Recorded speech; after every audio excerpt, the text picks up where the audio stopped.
Além de Thales Magno, o Corinthians também negocia a contratação de um centroavante paraguaio. O vídeo de hoje do canal do Nicola traz mais detalhes dessa história e fala sobre duas joias importantes do São Paulo que estão sendo trabalhadas para virarem titulares em breve.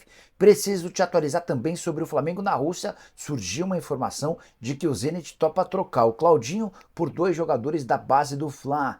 Falo ainda sobre o Atlético Mineiro, com negociações fechadas pelo centroavante, quanto o Fluminense já gastou na atual janela de contratações, o prêmio pago pelo COB, o Comitê Olímpico Brasileiro, por medalhas para os atletas do Brasil, tem também as últimas do mercado, bastidores, finanças e tudo sobre a rodada que aconteceu nesse sábado no Brasileirão.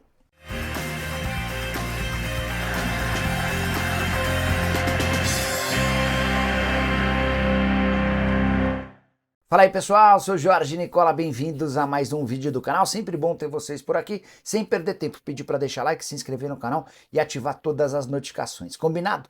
Bora contar também que todo esse conteúdo tem um oferecimento da líder mundial no segmento de apostas esportivas, tô falando da Bet365, que ainda preparou uma promoção para você, até R$ 500 de bônus, daqui a pouco eu falo sobre o bônus, antes de apresentar as partidas desse domingo. No Brasileirão tem Atlético Paranaense e Grêmio, vou de empate. Corinthians e Juventude, vou de empate. Fluminense e Bahia, vou de vitória do Flu. Você sabe que na Bet365 sempre tem as apostas aumentadas, são promoções criadas pela Casa de Apostas. Queria destacar essa quarta, Internacional e Palmeiras, para ambas as equipes marcarem sim, para que o Borré chute pelo menos 2 vezes a gol e que o Rony também chute pelo menos 2 vezes a gol. Você pega uma cotação de R$ 13 para cada real apostado.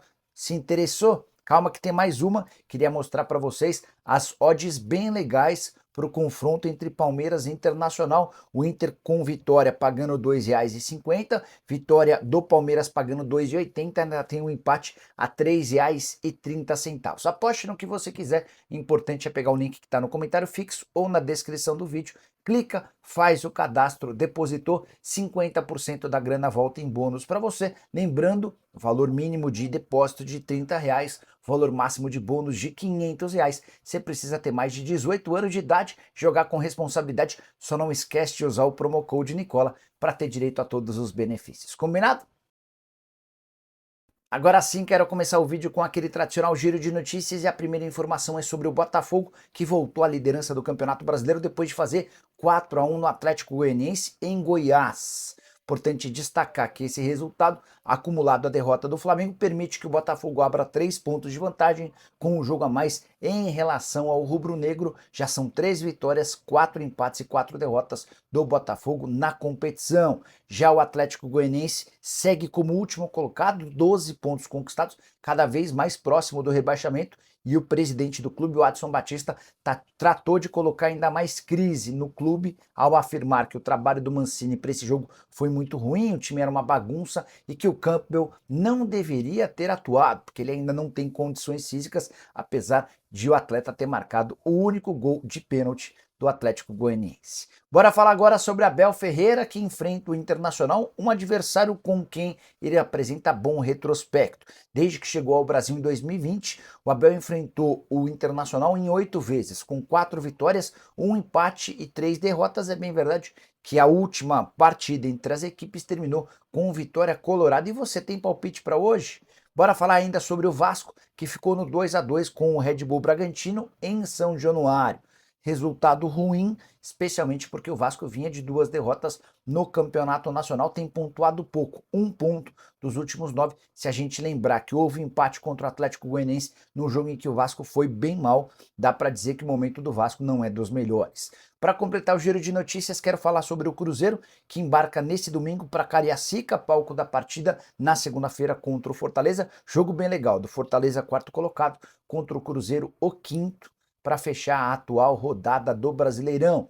A saideira do giro de notícias é internacional. Marta pegou 2 jogos de suspensão pela expulsão contra a Espanha. No último jogo da fase de grupos da Olimpíada, dessa maneira ela fica fora da partida contra a Espanha na semifinal marcada para terça-feira. O Brasil venceu a França nesse sábado, nas quartas de final, surpreendendo ao mundo e garantindo vaga na semi. Bora falar agora sobre Olimpíadas. Queria contar para vocês quanto o COB, o Comitê Olímpico Brasileiro, paga por medalhas aos atletas brasileiros. Há uma premiação especial. Vou contar sobre quem já ganhou e quanto faturou até agora. A líder desse ranking é a Rebeca Andrade, ginasta brasileira, que é uma sensação, um fenômeno. Ela já garantiu 476 mil reais, ainda há impostos em cima desse valor, o valor é bruto, graças a 2 pratas no individual e um bronze por equipes. O valor do prêmio ou da medalha no individual é maior do que o valor da medalha por equipes. Segunda colocação para Beatriz Souza, medalha de ouro no judô individual, ela ainda ganhou um bronze por equipes e já faturou 392 mil reais. Terceira colocação para mais um judoca, William Lima, 252 mil reais, ele foi prata no individual e bronze na equipe. Caio Bonfim, vice-campeão olímpico na marcha atlética, tem 210 mil reais garantidos graças à sua medalha de prata. O quinto lugar é de Larissa Pimenta, do judô, 182 mil reais, bronze individual e bronze por equipes. A sexta colocação é de Raíssa Leal, a fadinha do skate. Bora falar agora sobre reforços do Fluminense. O tricolor que pode deixar a zona do rebaixamento nesse domingo, depois de 15 rodadas, se vencer o Bahia em casa e contar com tropeços de Corinthians e Grêmio, o Flu já foi às compras e decidiu investir pesado. Tudo para escapar da zona do rebaixamento, investimento com 4 contratações, girando na casa de 10 milhões e 600 mil dólares ou 60 milhões e 700 mil reais. Desses 4, 3 já foram anunciados. Quarto tem tudo para ser o Emiliano Gomes. Quero passar cifras de cada um desses negócios. O Kevin Serna custou 1 milhão e 800 mil dólares, o Inácio custou 2 milhões e 200 mil dólares, o Bernal chegou a 3 milhões e 600 mil dólares, o Emiliano Gomes, que acerta os últimos detalhes para ser contratado junto ao Boston River do Uruguai, vai custar mais 3 milhões de dólares. Nessa janela, o Flu também trouxe outros reforços sem custos, entre eles Thiago Silva. De excelente capacidade técnica, o time mudou radicalmente desde a sua entrada. Só para completar, posição do Fluminense, 19º colocado, 17 pontos conquistados, em caso de vitória vai a 20. Hoje o Corinthians tem 19 e o Grêmio tem 18, mas os 3 times entram em campo nesse domingo. Hora de falar sobre Daverson, mais novo reforço do Atlético Mineiro. Venho contando para vocês desde sexta-feira sobre a busca do Galo por um centroavante. Havia essa necessidade, especialmente depois da contusão do Hulk, que para por 30 dias, e o Atlético demonstrou a ausência, a necessidade de um atacante de referência, especialmente na derrota por 2-1 para o Criciúma, nesse sábado no Heriberto Rios. Pouquinho antes dessa partida começar, o anúncio do atleta já havia sido feito. O anúncio não, né? Mas a confirmação do negócio. O Atlético deve anunciar nas próximas horas. Daverson é mais novo reforço do Galo. Operação de 4 milhões e meio de reais. Essa vai ser a grana paga ao Cuiabá, que vivia os últimos meses do contrato do atleta. Daverson causando uma série de problemas, não querendo ser relacionado. Enfim, encontrou-se uma solução. O atacante de 32 para 33 anos de idade assina contrato até dezembro de 2025 e chega para ser titular absoluto, pelo menos enquanto o Hulk não se recuperar. O Atlético ainda tentou envolver nessa negociação Allan Kardec com o Cuiabá, não rolou. Então a operação de 4 milhões e meio de reais vai precisar ser feita. Só para completar, não é a primeira vez que o Atlético tenta a contratação do Daverson. Em 2019, chegou a fazer uma proposta de 4 milhões de euros, que equivaliam na época a 18 milhões de reais. Palmeiras não aceitou. Daverson rodou por alguns clubes, esteve no Cuiabá, onde na temporada passada fazia bons números, nessa também, até que ele decidiu que precisaria deixar o clube e a coisa degringolou. Para arrematar em relação ao Atlético, derrota pro Criciúma faz com que o time se mantenha, pelo menos provisoriamente, na 9ª colocação do Brasileiro, com 28 pontos conquistados. Bora repercutir agora uma informação que vem da Rússia e que animou torcedores do Flamengo. Ela dá conta de que o Zenit está disposto a receber jogadores na negociação pelo Claudinho. Flamengo e Claudinho têm um acerto há bastante tempo. O Flamengo chegou a se sentir confortável para fechar com o Zenit, mas o clube russo na última hora mudou as condições do negócio. Contei para vocês que um dos empresários dele, o Guilherme Miranda, está na Rússia para tentar avançar nas tratativas. Pois bem, informação que vem da Rússia dá conta de que o zagueiro Cleiton, das categorias de base, e o meio-campista Vitor Hugo, que tem sido bastante aproveitado no time principal, seriam alternativas para convencer os russos a fazer o negócio. Antes de gravar o vídeo, na manhã desse domingo, conversei com um dos empresários do atleta para perguntar se essa história é real E a resposta foi não. As tratativas seguem acontecendo, o Flamengo tenta destravar esse negócio sem a participação ou presença de outros atletas. Na matéria ainda dizia que o Wesley era o preferido do clube russo, havia uma intenção do Zenit em colocar o Wesley na parada, o Flamengo descartou tal negócio desde o princípio. Não é natural, na era Rodolfo Landim, que jogadores contratados tenham participação com trocas. Quase não aconteceu na era Rodolfo Landim. Houve uma tentativa recente por parte do Flamengo, seria de mandar o Gabigol para o Palmeiras para receber o Dudu. O negócio só não aconteceu por causa do Dudu. Só para completar sobre o Fla, derrota amarga para o São Paulo por 1-0 e muitas críticas ao planejamento do Flamengo. É que 9 jogadores foram poupados no início da partida contra o São Paulo, 4 nem vieram a São Paulo. Outros 5 começaram no banco de reservas. O Flamengo perdeu para o São Paulo por 1-0 numa partida em que jogou mal.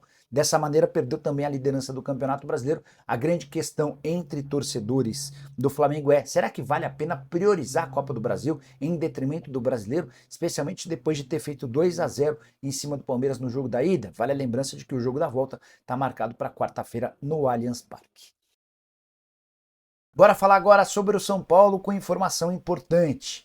Conversei longamente com o dirigente tricolor e ele assegurou que existem 2 promessas que farão enorme sucesso pelo time principal. Elas estão sendo preparadas para virar titulares em breve, garantindo condição técnica, acréscimo esportivo e, num futuro não tão distante, vendas significativas para o exterior. E eu me refiro a Henrique e William Gomes, 2 atacantes de lado de campo, cada um jogando de um lado do campo. O Henrique tem só 17 anos de idade, o William Gomes 18. O William tem poucas partidas no time profissional, 5 nesse ano.